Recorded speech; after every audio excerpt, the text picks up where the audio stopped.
Big news out of ACC land.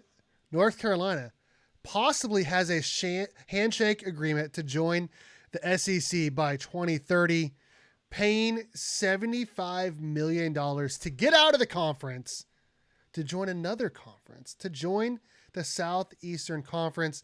There's been reports that Clemson would be joining them to go to 18 teams in the SEC, matching the Big 10 in terms of how many teams they have. This is wild, man. Like I said earlier, it feels like every single summer, these schools, these teams, they start thinking about, maybe the grass is greener elsewhere. I honestly, I don't get it. I know that, North Carolina is a pretty big market. You got Charlotte, Raleigh, all of that stuff, Greensboro. But man, I do not get it. Like, North Carolina has really never been great at football, as my K-State flag falls down. They're a basketball school, but I guess it does get you into North Carolina. And if you bring in Clemson, that's another South Carolina team to join, of course, the Gamecocks of South Carolina. Kenny, your thoughts on the Tar Heels possibly joining the SEC by 2030? I don't like it. So I just don't really know. Like, you have to replace these teams, and what does that mean for no, like what does that mean for SMU that literally just spent all this money to get into that conference, to also like not get a paycheck for a while? They were probably assuming that they were going to have teams like Clemson and North Carolina still in the conference, because that was going to eventually pay off in the long run for them, is having, being on the same bill as these other teams. So what does that make? What does that mean for their contract now? Because now the ACC is not what it was. And to be fair, they did elevate that conference in terms of football because they went to the playoffs. So, I mean, like, first year in the conference.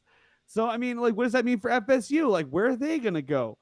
Because they would have been arguing that they were the better team to go to the SEC or the Big 10. And so it's just a big mess.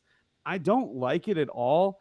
I feel like it doesn't mean that like you're a lesser team just because you're playing in a different conference. I mean, you could say that being a big fish in a small pond or whatever is not as good as being a middle fish in a big pond. I don't know. It just doesn't make any sense to me, Steve. And I understand there's more money to be had in the SEC, but is that really what they're going for? Are they really just going for the dollars? It's weird to me. And yeah, North Carolina, you do have a small market there. But they're really only offering basketball as a real chance at their, Adding value in terms of adding value to the yeah. And Clemson, you are adding football and basketball for that matter. They're pretty good at basketball. So they're a really good school. I just feel like you're ruining it. It would be like as if Alabama, they would never do this, but it'd be like Alabama leaving to go play for the Big 10 if the Big 10 just keeps winning over and over and over again. And then they become the powerhouse conference. Then Alabama would leave to go to the Big 10. It would just be weird. It was just because like Clemson, I feel like Clemson's like one of those staple schools for the ACC, kind of like how OU is like a staple school for the Big 12. It's just weird that they would leave like that. And it's just, I don't like it. I don't like it at all. I hate the realignment.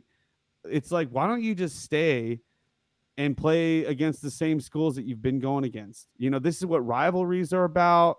It makes those non-conference games more special.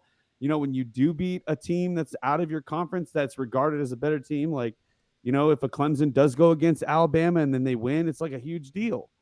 But now it's just like, oh, they're in the conference now. It's just, I don't know, man. I don't like it. It's kind of boring to me to see it all happen because it's, the reasons why. It's all because of the money. It's all because of the money, and that's been happening. It takes away from the heart of the sport.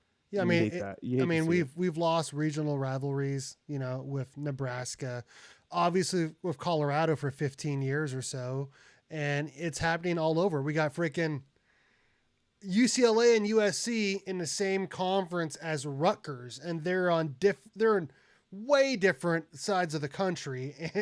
Like it's crazy Mhm. how different college football is now compared to back in, the year 2000 and before. Like it feels like there was no conference realignment up until probably 1992 or 96 with the SEC and the Big 12, and like that really, I mean, after that it was still another 15 years before, Nebraska and Colorado left, and then that opened the floodgates for Missouri, Texas A&M, then obviously the last couple of years seeing Oregon, Washington, USC, UCLA leaving.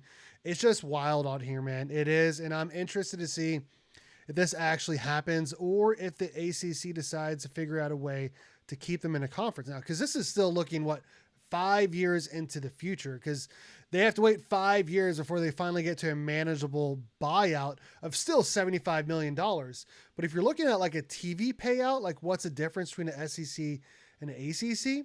It's only $7.5 million. When I say only, of course, I would love to have $7.5 million like that. That's a big deal to you and I, but like it doesn't seem like it's that big of a deal per team.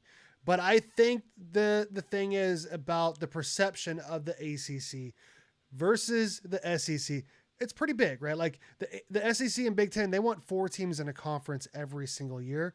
Of course, the ACC is not going to get that. So you want to be in the premier conference. You mean 4 teams in the playoff every year? 4 teams in a playoff every year per Yeah, conference. you said the right? 4 teams in the conference. I'm You like, know well, what I they're meant. definitely going to have that. You knew what I meant. I'm sorry. Yes. They're 4 teams in almost going to have 5 times that amount. Yeah. I mean, so like last year, for instance, ACC got 2 teams in, right? They got Clemson and SMU into the college football playoff, and the SEC and Big 10, they both want 4 teams in per year into the CFPs. And of course, you're going to get the best athletes, the better people to help you win football games by being in a better conference. Now, here's my question. Where does Florida State go? Who does the Big 12 want out of the teams that are left? Does the ACC implode or do they stay together? Here's what I think. I think if the ACC does implode, I would go after Pitt. That would get you your rivalry back with West Virginia. I would go after North Carolina State. I would go after Miami, maybe? Virginia Tech, and then possibly go after whatever best team is left after that. I mean, Syracuse will get you up, obviously, in the New York area. You can go after what if we would have stayed in Georgia Tech would get you the Atlanta. Like, there's a lot of really good area. markets in that conference, man. What about like the Florida area? Yeah, Florida State, right? I mean, we already got Miami. We already got UCF. I mean, go get Miami. Let's capitalize on the Florida market. You know what I mean? Yeah, for real. Yeah, it's just a mess. It is. I don't like it, dude. I really don't. I like shout out to what's his name? Josh Pate. Yeah. He actually did his own like realignment conference. He actually brought back the Southwest Conference or whatever, which is kind of cool with their cool logo that should have never been taken away because that logo is awesome. But yeah, I mean, I do like how the conferences used to be when Mizzou was in our conference, Nebraska was in our conference. I mean, it's just it made more sense to do it that way. It doesn't make sense the way it is now.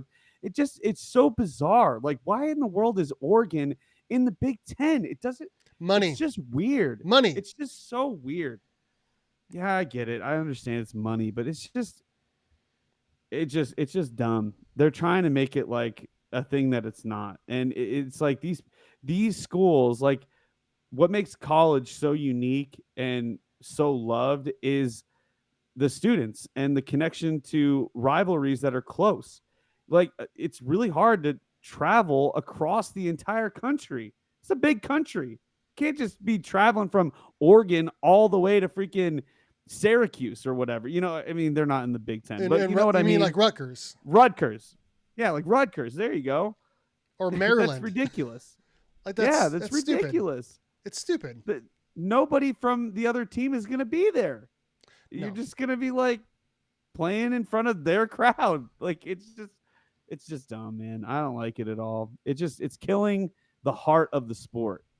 And I mean, we've gone over it 1,000 times. I'm sure a lot of people have gone over it, how they don't like it. But, this is just something that you can't get away from, because a lot of people now, they're just watching it on their, I mean, a lot of people are not even going to games as much. Just watching it on TV or watching it They're watching on online. TV, you know?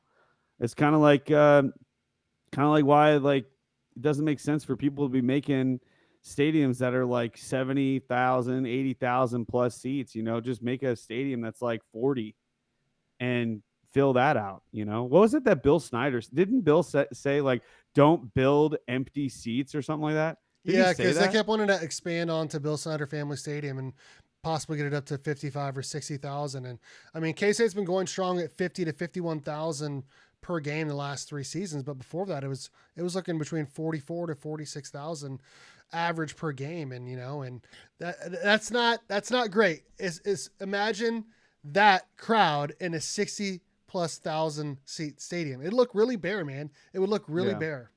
Yeah. Well, I mean, like you said, K-State's fan base has absolutely exploded, and we have basically sold out every single home game for the last like 3-4 years. I mean, basically ever since after COVID, Yep. And I think a lot has to do with, Chris Kleiman and how he has just made every single year a must-see year for the Cats. I mean, like, he has really made his teams year in and year out like fantastic teams. So, shout out to him for, keeping the Cats super competitive, and, yeah. And it's just been exciting. So, well, enough of North Carolina. There's not much to really say. I mean, I don't like it. Hope it doesn't happen. I hope it doesn't happen. I mean, the best thing that ever happened in North Carolina was that Michael Jordan went to your school. Okay. That's basically that's the best thing that ever happened. Stay in the ACC. I'm bleeding purple. Every man a wildcat. I'm bleeding purple. Every man a wildcat. I'm bleeding purple. Every man a wildcat. I'm bleeding purple. Every man a wildcat.